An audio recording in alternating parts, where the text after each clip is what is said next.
আমার প্রথম ভালোবাসা রবীন্দ্রনাথ। যবে থেকে চিনেছি ওনাকে, ভেবেছি দিন রাত। প্রথম আলাপ সহজ পাঠে, যেসব দিনেই মন বসত না পড়ায়, ছুটে যেত শুধু মাঠে।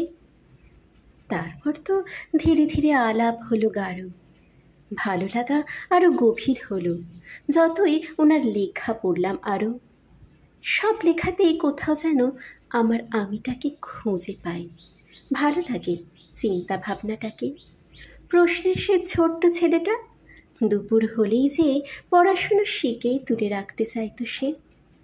আমিও কি তা চাইতাম না সে ছোটবেলায় সারাটা দিন কাটিয়ে দিতে কল্পলোকে খেলায়। ব্রজের কোপ বালক হয়ে সভ্য সমাজ ফেলে আমারও তো যেতে ইচ্ছে করে প্রকৃতির ওই কোলে। একটু বড় হলাম যখন, আবার দেখা কুয়ার ধারে, কখনো বা হঠাৎ দেখায় প্রাক্তনকে মনে পড়ে।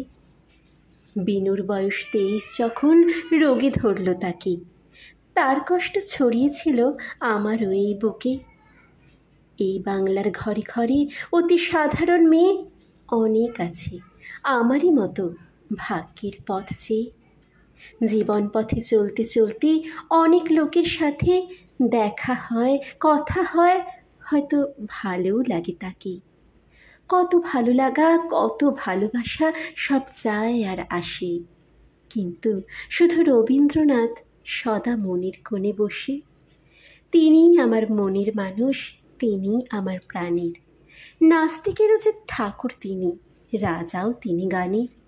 ঝর্ণাতলার নির্জনতায় গানের সুরে সুরে তিনিই শেখান জীবনটাকে সাজাতে সুন্দর করে। মণিহার সব খুলে রেখে অভ্রভেদী রথে এগিয়ে যাব জীবন পথে ভালো মন্দির সাথে। আমার প্রথম প্রেমও তিনিই ছিলেন, শেষ প্রেমটাও তিনি। যাবজ্জীবন আমি যে থাকব তার কাছেই ঋণী। নমস্কার।